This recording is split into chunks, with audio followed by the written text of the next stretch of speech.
Fidèle à lui-même, le championnat italien nous a offert une nouvelle fois une saison exceptionnelle, faite de richesses diverses, des buts, des Belges, des gestes, mais aussi tellement d'autres choses, des joies, des peines, des ratés et des gestes techniques insensés.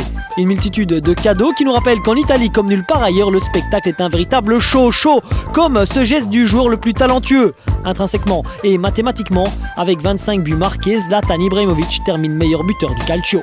Auteur du plus beau but de l'année, geste hors du commun qui confirme, s'il le fallait encore, son titre de meilleur joueur de Serie A. Habitué des top buts les plus fous, Zlatan a récemment déclaré avoir tout gagné en Italie. Si un départ se précise autant que ses frappes en lucarne, pas certain qu'on le retrouve la saison prochaine dans le calcio. Si Zlatan est capable de faire la différence à tout moment, Julio César, son gardien, est déterminant constamment. Comme dit le dicton, on gagne un championnat grâce à un bon gardien.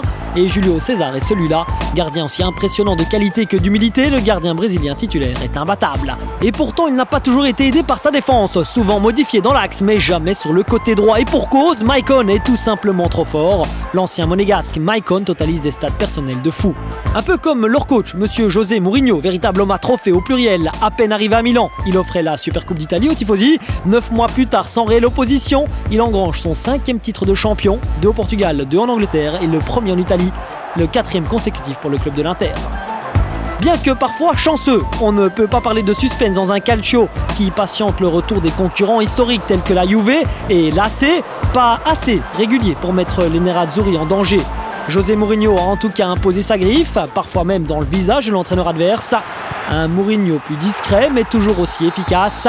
Mis à part cette fameuse Ligue des Champions qui lui échappe depuis 2004 et son titre avec Porto.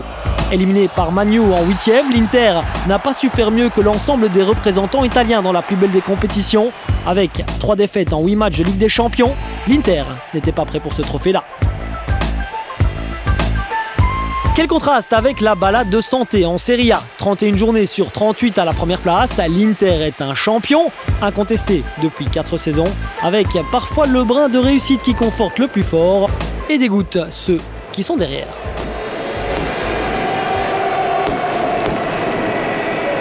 Et c'est pas prêt de changer au vu de la saison de la Juve et celle de l'AC Milan, tous deux touchés par la crise de 2009. Les deux rivaux terminent à 10 points de l'Inter. Au-delà des points, attardons-nous sur les nouveaux chiffres conséquents des dieux du calcio.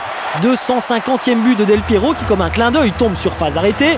300e but pour Inzaghi.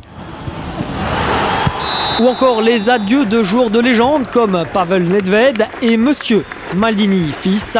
À 40 ans, Paolo raccroche les crampons après 25 ans de carrière et 902 matchs avec son AC Milan, sous une ovation sensationnelle de ses propres fils, ses équipiers, ainsi que de tout le football italien, symbolisé par le public de la Fiorentina.